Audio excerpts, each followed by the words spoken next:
More. I want more energy. Hello, everybody.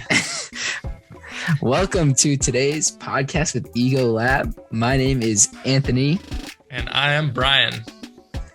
You could also call me Tony. So in today's episode, we're going to discuss ideas and strategies so that you can make the most valuable use of your time.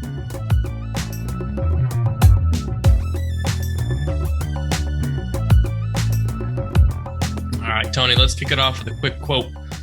Time is really the only capital that any human being has and the only thing he can't afford to lose. Thomas Edison. Very true. Time is our one and only asset at the end of the day. So, what is the best book that you've read recently? I'm going to go with Richard Feynman's Surely You're Joking, Mr. Feynman biography that looks into the mind of a genius. How about you? I'll definitely pick that one up and read it. But for me right now, it's The Almanac of Naval Ravikant, and it is a guide to creating a healthy and wealthy life. Definitely recommend. All right. For the main topic today, time allocation. Do you feel like you have enough time, Brian?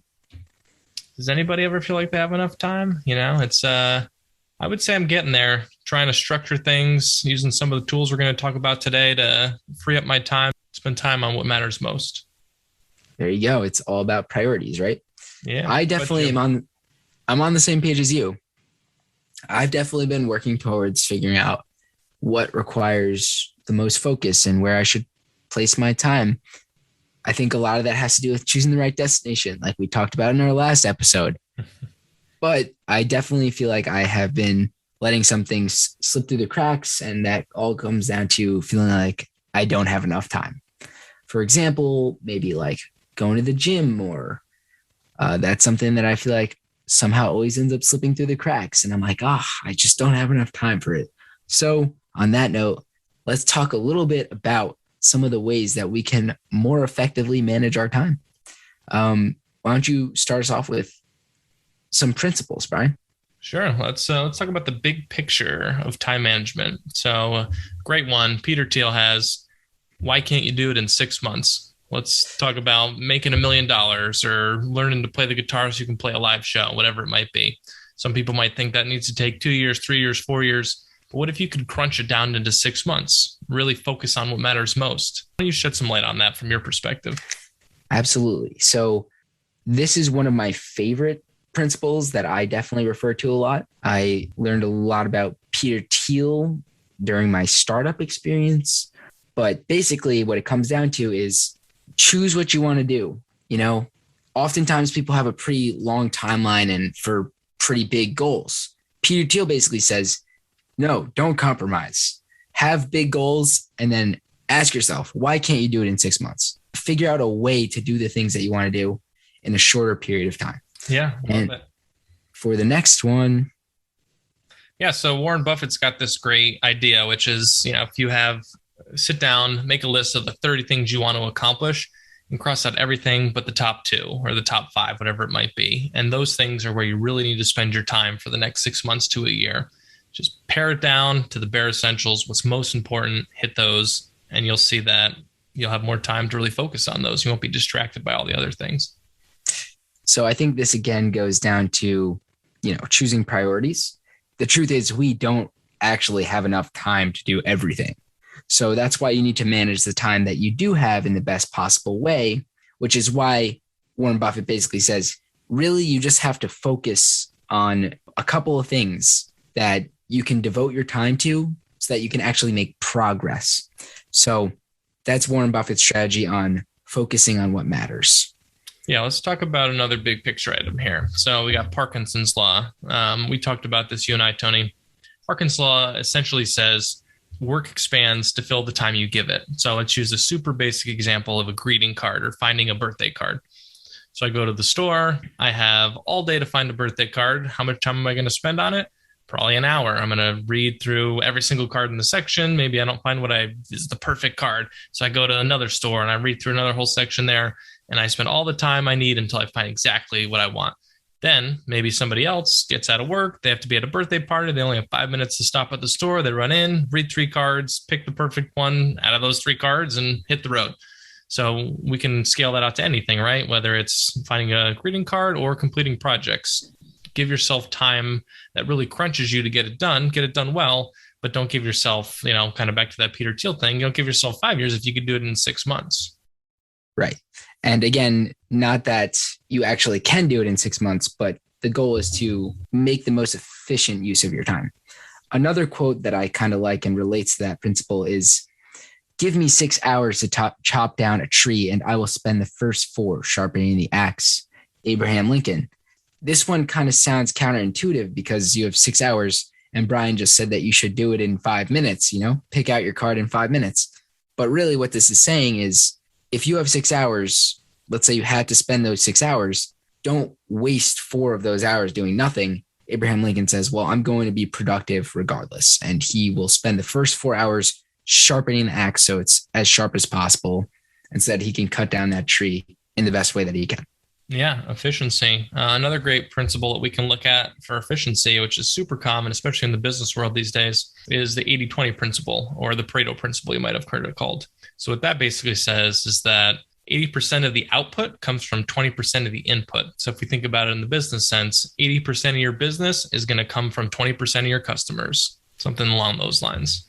And another great example of that, just off the top of my head, let's say in your relationships, there's some key interactions that if you just focused on those 20% of interactions, it could increase your relationship and provide 80% of the results, whether that be just focusing on things like showing appreciation, showing love, and being grateful, and making sure that the people in your life know that, rather than focusing on maybe the other 80% of interactions that, could be bickering or small conflicts. So, or maybe it is the conflicts that you need to focus on. Resolving those conflicts, the 20% of those interactions produce 80% of the results and fruitfulness of the relationships that you have. Yeah, I think we could spend the whole podcast talking about the 80-20 principle. There's so much there, but let's move on. Let's talk a little bit about leverage. I will jump in on this one because, like I said, the Almanac of Naval Ravikant, Naval loves to talk about leverage. In one of his tweet storms, that's one of the main points that he uses for how do you become rich, how do you become wealthy. It's so important to make sure that you're creating leverage, because that's basically amplifying your efforts so that they can be spread and make an impact when you're not even there. So one of the biggest examples of leverage that people like to talk about in the business world would be just, like investing. Let's say you spend 3 hours to take home a salary of $20 per hour. You can then take those $60, invest them into the market. And now that is leverage that you have created from your original 3 hours of time invested. This goes for other things as well. For example, me and Brian, we're creating this podcast right now. We're using leverage. Now, this podcast can be distributed to thousands of listeners. If we had thousands of listeners, more likely it'll be like 10 people, but that's still leverage. We'll get there. That's still leverage. So use leverage to make your time more efficient. I love it. Let's change gears a little bit here. So as we sit here and talk about all these things, what pops into my head is the idea of creative people. And everybody thinks, when you look at someone who's creative, maybe they're eccentric, and you think, oh, they were born creative, or, these things pop into their heads. But when you examine a little farther and you start looking into this, there's that's a myth. So what we find is that people who are actually super creative have really rigorous schedules, even writing overnight, basically. They take care of all their stuff during the day, and they say from 10 p.m. to 1 a.m. every single night, I'm going to work on a project. So they pick something, they create these comprehensive schedules to free themselves up.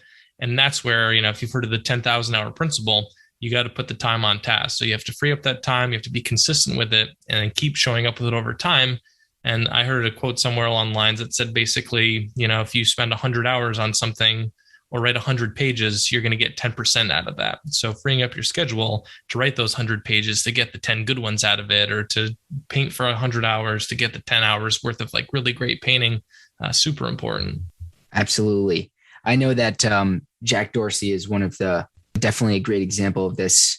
If you get the chance, just go and kind of read about what his schedule looks like. I know he has an extremely rigid schedule that he follows. I think he walks an hour every morning to get to work and things like that. He just doesn't compromise on. Great example of an extremely creative person who has an extremely rigid schedule. Let's talk a little bit about flow states here and deep work. So in all the circles I read about, self-care and self-improvement, all that stuff, deep work is something that's popping up a lot.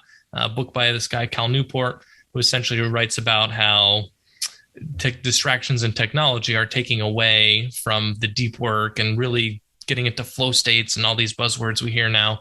Do you want to talk a little bit about that? Yeah, absolutely. I think that distractions are extremely prevalent in today's society. I'm definitely a victim of my phone is constantly going off, have tons of notifications. There's just so many different distractions, especially in a digital age with just constant information overload, YouTube. So I think flow states is a great way to actually use your time efficiently. Just kind of take yourself out of all those distractions and really focus on what you're actually doing. I know that I'm the type of person who likes to multitask. I'll jump around from tab to tab. But when I do get in a flow state, that is usually when I have my most effective work. So just setting yourself up to be in a flow state by eliminating all distractions, put your phone in a different room, turn it off, make sure you're only using one tab, make sure you find a place that's in solitude where nobody else is going to come in and distract you. So all these things, you can set yourself up for a flow state. Yeah, it's fascinating. I think flow states are one of the most wonderful places to be, right? Because time goes away and you just get to immerse yourself in these projects and create things. And when you walk away from that, you feel so good about the time you spent. It feels like time well spent. I'd love to hear more about, how do we eliminate those distractions? You give some tools. What do you think about some of the new stuff? Like I know Apple just came out with a whole new operating system, and in there, they're kind of recommending restructuring the ways that you can organize your phone basically to serve you better. I think that's a great thing that Apple's doing. I recently, found a website or a blog post on 5 Bullet Friday. Shout out to Tim Ferriss. And basically this taught you how to optimize your phone so that it's a tool for you and you're not like a tool for it, or I guess a victim to it, because it's literally designed so that a lot of the apps and websites, anything that you're kind of using, they need your attention so that they can make money. If you're getting it for free, you're the product. So that's definitely something that people should be aware of, is just making sure that your phone is something that's helping you be more efficient, and it should be used as leverage to make your time more valuable and not as a distracting tool. So yeah, one of the things I just want to point out here, which is really interesting that came up, was the idea of multitasking. So new neuroscience and cognitive studies basically show that there's no such thing as multitasking. What it's actually called is task switching, and it's not productive. So your brain can only do these things one at a time. And every time you switch, even if it's microseconds, it takes away. And I forget the numbers, but it's some pretty high number of percentage. Like you lose 20% or so of the time that you think you're multitasking, but it's actually 20% of your time goes out the window just switching in those microseconds, task to task. So something to consider for you out there. I know recently I've tried to do things where if I'm cooking dinner, I used to put on an audiobook in the background, all these things, and I still do that from time to time, but occasionally I'll just do one thing, and I'll kind of a mindful practice where I'll be cooking dinner. 20 minutes I'm going to spend on preparing the things and getting them ready. And that's just my time to do that and focus. And it's not so much that I want to do that more efficiently. I want to get in the habit of only being on one task at a time. And I think building those habits is really important. Absolutely. I think, again, this is Brian's talking specifically about himself, and everybody kind of functions differently. I'm definitely the type of person that I find myself getting bored easily, and I like to say switch from book to book. But in that sense, I do think that just putting friction for yourself between things that you don't want to continue to do and making it easy for yourself to do the things that you do want to continue to do.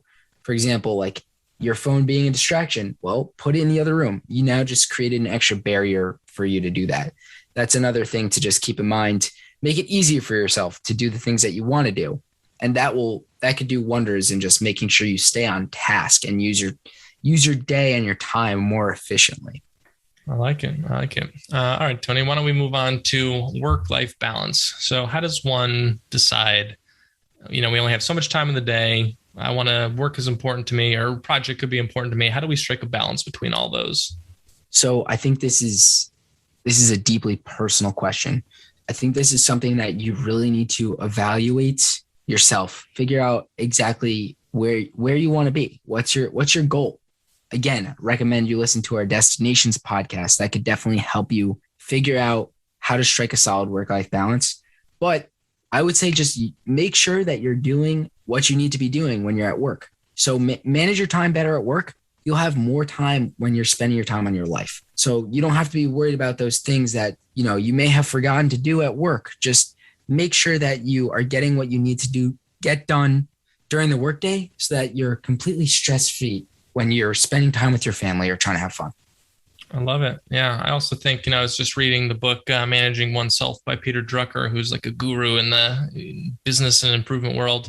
And he talks about where to put your time. So when you're at work, first and foremost, concentrate on your strengths, and spend the time on that. You could spend a year getting okay at things that you're weak at, or you can spend a year really crushing it and improving and going from points of proficiency and getting better at those. And, his advice is basically spend your time there. And that's the best use of your time. Again, I love that you brought that up. It's really all about what you focus on for time management and for, let's say, striking a work-life balance. Just make sure you're focusing on what is important to you. And that goes for time management too. For example, 80-20 principle, focus on the 20% that's going to generate the most value for you or for whatever the goal is. Yeah. I mean, it could be something as simple as you sit down and write out a list of values, right? We talked a lot about values last week, but create the things. This is where I want to spend my top 5 things I want to spend most of my time on, and then create the plan. All right, Tony, why don't we move on and let's do some quick hitters here. Let's see if we can help these listeners out with some tools and tactics. Why don't you kick us off with some of your favorites? Absolutely. I know that this is definitely one of my favorite things to talk about. I love to hear new kind of like hacks, basically, that can make my life more streamlined and easier. So I think the number one tool when it comes out to time management is probably pen and paper. And I know, Brian, you're a huge fan of pen and paper. So you want to jump into this? Yeah, it's interesting. I love it's maybe because I grew up, whatever, computers were just coming along. Not that I'm that old, but it's something about writing it down and creating something you can see visually in front of you. I also love outlines. Another thing that's popped into my head, over the last few years, it's been really helpful is just a calendar, being really diligent about the way that I structure my time. And, speaking of like seeing the big picture, is just making sure that I'm planning things ahead of time and organizing those in an effective way.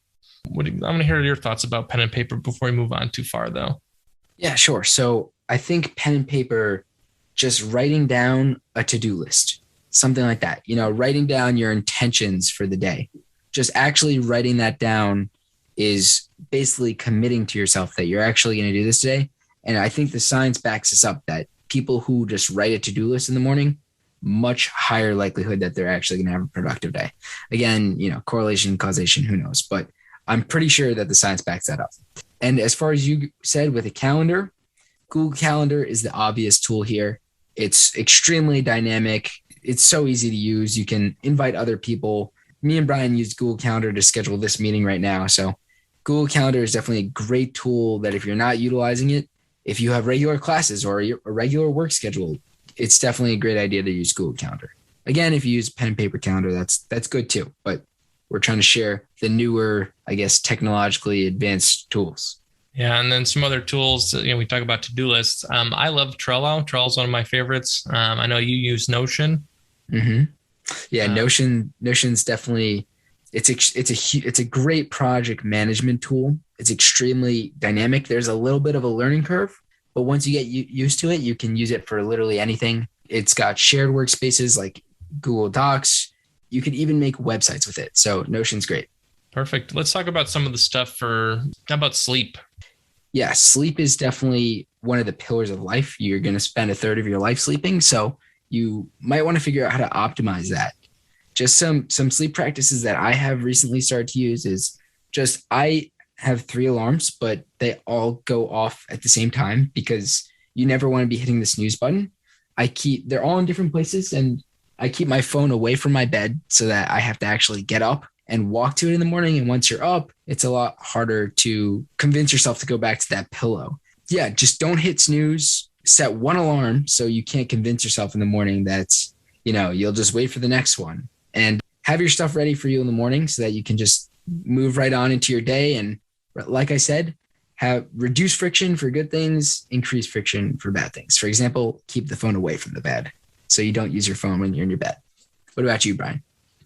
Well, Tony, I am definitely not a morning person, so I'm going to have to take everything you just said and try to put that into practice, see if I can get my game up there. Yeah, for me, it's more about the routines, just kind of creating a morning routine. So when I wake up, I'm like super rigid. I kind of give myself a very specific amount of time. I say, all right, I have a half an hour from when I wake up to when I need to leave the house. And I try to make sure that everything is laid out the night before. So I know I like to have coffee in the morning. So I lay out my coffee cup. I lay out my coffee container I'm going to use to make it. My clothes, all that stuff. So I get up and I hit the ground running. At night, I like to try to wind down anything that causes stress, try to get that out of my head, meditate, all those things. I try to be in bed by 10. So 8 o'clock, that's when I start cooling off. How about you? Yeah, just so you know, I have never been a morning person either. In high school, I was late almost every single day. In my yearbook, I got most likely to be late. So these are definitely things I've learned the hard way. So you're saying there's a chance. There's a chance. There's hope for all of you. Any of you who hate the morning as well. It took a while before I got to the point where I actually could figure out a way to wake up. So definitely try things out, experiment, see what works for you. All right. What do you got for morning and evening routines? So my evening routines, I like to focus on hygiene. Obviously, you should brush your teeth, take a shower. I think that it's important to really give yourself enough time to wind down and get into that mentality that you're about to go to sleep. That's really tough for me to do because I feel like my life is all over the place and I constantly have distractions and new things coming up. But when I get the chance, and usually I try to give myself like an hour or so to decompress before I go to bed and just let myself get into that sleeping. I love it. I know blue mindset. Light. Yeah, blue light has been on everyone's mind in the scientific community here, studying that. The Huberman Lab just came out with an awesome podcast on sleep. And basically what he said was, if you have light in the morning in the first hour, that's really helpful for regulating your circadian rhythms. Specifically, what I found interesting was the direction where the light comes from. So you actually want the light to hit you above eye level. That is what signals kind of like, recreating the sun. So if it's artificial light, make sure you put the light above your head. I actually started putting the light on above my head in the morning, and I think it helps. At night, same thing. Try to avoid overhead lights. Keep the lights low, brightness low. And everyone's doing like the blue light blockers, which as last I heard, the scientific community wasn't sure about, but interesting stuff. So just keep the light to a minimum at night, and in the morning, as much light as you can above your head. Yeah, definitely. That was a great podcast episode. And I know one of the big things that's highly recommended is waking up and going to sleep at the same time every day. That's, I think, the best way to actually regulate your circadian rhythm. And just another cool little hack that I don't know if everyone knows about, you can actually put on a blue light blocker on your phone. It's called Night Shift, and that will automatically filter out the blue light for your set times, and it'll just phase it back in. I think mine's set to like 9 p.m. or like 8 p.m. to 7 a.m. So there's no blue light from my phone. Nice. I know. Yeah. So I don't know if that's Apple and all the other phones, but on my Apple phone, I do the same thing. Mine's actually set to sunset and sunrise. So Apple does all the work figuring out when the sun goes down and syncing me up. There you go. And for the audience out there, are you happy with everything you accomplish in a day? Are you spending your time exactly where you want it to be? Are there any ways you can allocate your time better? Something to think about. Just to recap for the day, we talked about Peter Thiel, why can't you do it in 6 months? The 80-20 principle, using leverage, flow states, eliminating distractions and reducing friction, and time management tools. And we'd love to hear from you. Please share your favorite tools, hacks, something you learned today, or something that we didn't talk about. Share it. Let's have a conversation. Thank you, everybody, for tuning in, and we can't wait to see you on the next one. All right. Be well.